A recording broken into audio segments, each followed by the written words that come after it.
नमस्कार दोस्तों, स्वागत है आप सभी लोगों का हमारे चैनल ट्रेडिंग विद अतुल में। आज हम बात करने वाले हैं यस बैंक लिमिटेड के बारे में। आपने देखा होगा कि मंडे का मार्केट बहुत ज़्यादा खराब था और 2 दिनों में काफ़ी अच्छी रैली बनती हुई देखी गई है अपने स्टॉक में, क्योंकि शनिवार को जो बजट आया था, बजट के बाद अचानक से ट्रंप की तरफ से जो गाइडलाइंस चेंज की गई और उसके बाद बहुत तेज़ी से ग्लोबली मार्केट में गिरावट देखने को मिली हुई थी। क्योंकि ट्रंप के आते ही उसने अपने अनाप-शनाप डिसीजन लेने शुरू कर दिए और उसकी वजह से मैक्सिको, कनाडा और चाइना के लिए जो टैरिफ है वो बढ़ा दिया और उसकी वजह से कनाडा और मैक्सिको ने भी यूएस के खिलाफ टैरिफ हाइक बढ़ाना शुरू कर दिया। तो अब उस डिसीजन को रोक दिया गया है फिलहाल 1 महीने के लिए, जिसकी वजह से फिर से मार्केट है तेजी दिखाता हुआ देखा जा रहा है, क्योंकि मार्केट में ये डर बैठा हुआ है कि ऐसा ना हो कि इंडिया के खिलाफ भी जो यूएस प्रेसिडेंट ट्रम्प यहाँ पे टैरिफ हाइक कर दें। तो उस डर की वजह से बहुत तेजी से मार्केट गिरा था, बट 2 दिनों में काफी अच्छी रैली बनती हुई देखी जा रही है। यहाँ तक कि यस बैंक है जो कि एक बहुत बड़ा हिस्सा भी खरीद रही है, जो एक सब्सिडी कंपनी है, उसमें राइट इशू के जरिए बहुत ज्यादा पैसा लगाया है। तो चलिए गाइस, सारी न्यूज को डिटेल में समझते हैं। साथ साथ अगर आप लोगों को हमारी वीडियो के माध्यम से थोड़ी सी भी हेल्प हो रही हो तो प्लीज आप हमारे चैनल को सब्सक्राइब जरूर करें। आज का मार्केट सुबह के समय तो काफी बढ़िया था, बट क्लोजिंग दिया है 45 पॉइंट्स की डाउनसाइड के साथ में।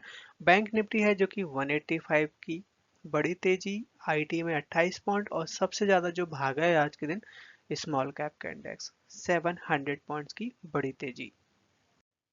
अब 2 से 3 दिनों में स्टॉक है जो थोड़ा सा हॉट होता हुआ दिखाई दे रहा है। हॉट मतलब कि तेजी बनती हुई दिखाई दे रही है। आप देख सकते हैं कि 9 करोड़ और 6 करोड़ का एक बड़े वॉल्यूम यहाँ पे दिखाई दे रहा है।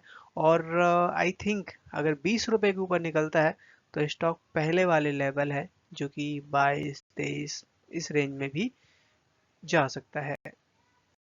बजट तो निकल गया, बट बजट के बाद जो आरबीआई के न्यू गवर्नर हैं संजय मल्होत्रा, अब यहाँ पे इनकी ये पहली मीटिंग है जो कि आज से स्टार्ट हो गई है, खासकर रेट कट के डिसीजन के बारे में। और ये जो मीटिंग है 4 से 5 दिन कंटिन्यू चलेगी और देखते हैं कि क्या डिसीजन निकल के आता है।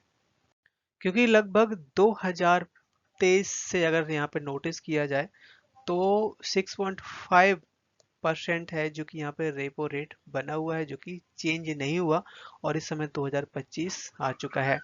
तो यहाँ पे उम्मीद जताई जा रही है कि करीबन 25 बेसिस पॉइंट है जिसकी कटौती हो सकती है बजट के बाद। अगर यहाँ पे ऐसा होता है तो एक तरीके से बूस्ट मिलने की उम्मीद जताई जा रही है, खासकर बैंकिंग सेक्टर के लिए और साथ साथ पूरे ऑल ओवर मार्केट के लिए, रिटेल इन्वेस्टर के लिए जो लोग भी लोन लेते हैं।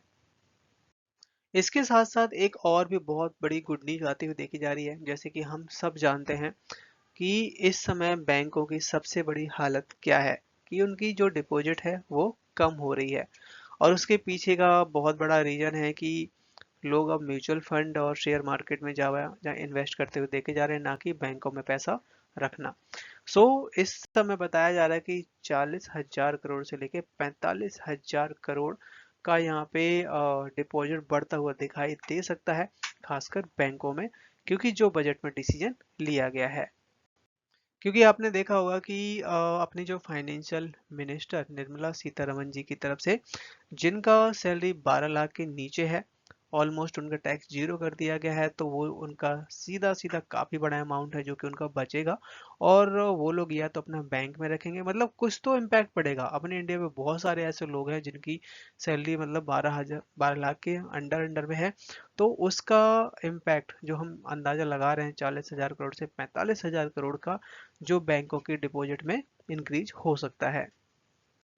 इसके साथ साथ है कि यस बैंक के शेयर होल्डर्स की तरफ से एक बड़ा अप्रूवल आता हुआ देखा जा रहा है, जो कि यस सिक्योरिटीज में राइट इश्यू के जरिए एक बहुत बड़ा अमाउंट लगा रहे हैं और उसके बदले कंपनी को करीबन आप देख सकते हैं कि 2.5 करोड़ इक्विटी शेयर हैं जो कि बैंक को मिले हुए हैं, जिसमें बैंक की जो इन्वेस्टमेंट है लगभग 150 करोड़ के आसपास है। और जो कि यस सिक्योरिटीज जो कि यस बैंक की सब्सिडी कंपनी है, जो कि राइट इशू के जरिए यस बैंक ने पैसा लगाया हुआ है।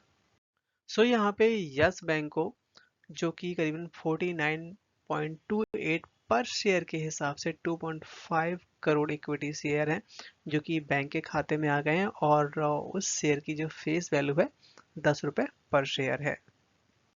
अगर यहाँ पे यस सिक्योरिटीज के बारे में एक बार नज़र डाली जाए कि इसका बेसिकली काम क्या है, जैसे कि हम सब जानते हैं कि अभी हम डिस्कस कर रहे थे कि यस सिक्योरिटीज यस बैंक की ही सब्सिडी कंपनी है जो कि स्टॉक ब्रोकेज ऑफरिंग, यहाँ तक कि equity, debit, currency, commodity trading, और यहाँ तक कि वेल्थ मैनेजमेंट सर्विस, जो कि इंस्टीट्यूशनल इन्वेस्टर बाहर के जो एनआरआई होते हैं, एनएसई, बीएसई, इन सब में डील करती है। तो ये काफ़ी बड़ा बिजनेस है जहाँ पे यस बैंक है इन्वेस्टमेंट करता हुआ दिखाई दे रहा है।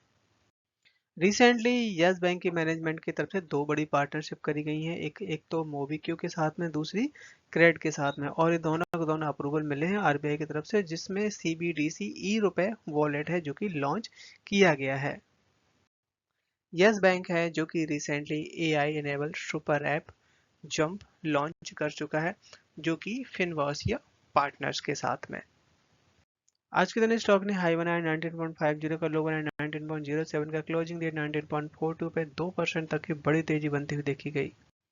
चार्ट में नजर डालिए तो यहाँ पे आप देख सकते हैं कि स्टॉक है जो कि 32 रुपये तक का हाई बनाने के बाद काफ़ी ज़्यादा टूटा था, 17.5 रुपये तक का भी लो बनाया, और इस समय काफ़ी अच्छा मोमेंटम दिखा रहा है। अब बारी है यहाँ पे, अगर 20 रुपये के ऊपर निकलता है तो यहाँ पे काफ़ी बड़ा पॉजिटिव माना जाएगा, और स्टॉक इमीडिएट है जो कि 21 तक भी जा सकता है। सुप्रीम कोर्ट की तरफ से यहाँ पे एक बड़ा अपडेट आता हुआ देखा जा रहा है, खासकर 81 बॉन्ड के बारे में।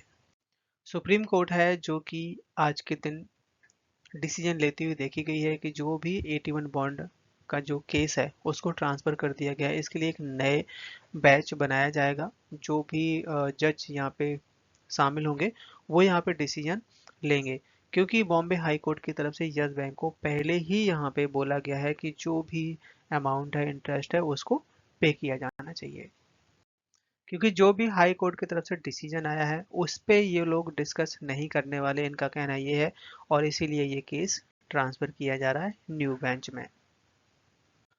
अब इस ये जो 81 बॉन्ड का जो केस है, इसमें एक्सिस ट्रस्टी सर्विस भी लिमिटेड इन्वॉल्व है। अब यहाँ पे बात ये आ रही है कि आरबीआई है जो कि यस बैंक को मना भी कर सकता है कि आप इस केस को वापस ले लो, और इसके साथ साथ यहाँ पे एक्सिस ट्रस्टी का कहना ये भी है कि हम कोई टाटा बिरला तो है नहीं है, एक इंस्टीट्यूशनल इन्वेस्टर हैं जो कि यहाँ पे पैसा लगाया गया है, पीपल का पैसा है जो कि हार्ड मनी है, जो कि बहुत ज़्यादा मेहनत से कमाया जाता है। तो दोनों की ही बातें बिल्कुल सच साबित होती हुई देखी जा रही हैं, सबको ही अपनी अपनी जगह सही है। अब देखते हैं यहाँ पे कि ये डिसीजन कब आएगा। बताया जा रहा है कि 1 हफ्ते के बाद जो नया बैच आएगा वो इस केस में सुनवाई करेगा। इस समय एफआईआई, डीआईएस और पब्लिक के नंबर आते हुए देखे जा रहे हैं कि इस क्वार्टर में कितनी खरीदारी की गई और कितनी बिकवाली की गई। तो यहाँ पे एफआईआई की तरफ से कुछ नंबर्स कम किया गया, आप देख सकते हैं 27% तक का स्टेक था सितंबर 2024 में, जिसको यहाँ पे 26.74% कर दिया गया है, मतलब मामूली सी बिकवाली करी है।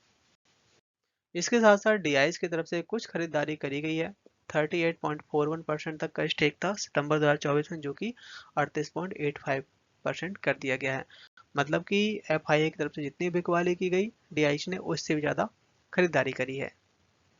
इसके साथ साथ जो अपने रिटेल इन्वेस्टर हैं उनकी तरफ से यहाँ पे मामूली सी बिकवाली करी गई है, 34.58% तक का स्टेक था, जो कि यहाँ पे 34.42% स्टेक रह जाता है। बट यहाँ पे जिस तरीके से स्टॉक में करेक्शन आई है, बहुत अच्छा टाइम है खरीदारी करने का लॉन्ग टर्म के लिए। सो गाइज, वीडियो पसंद आया हो तो प्लीज़ लाइक सब्सक्राइब करना ना भूलें, और मिलते हैं आपसे नेक्स्ट वीडियो में।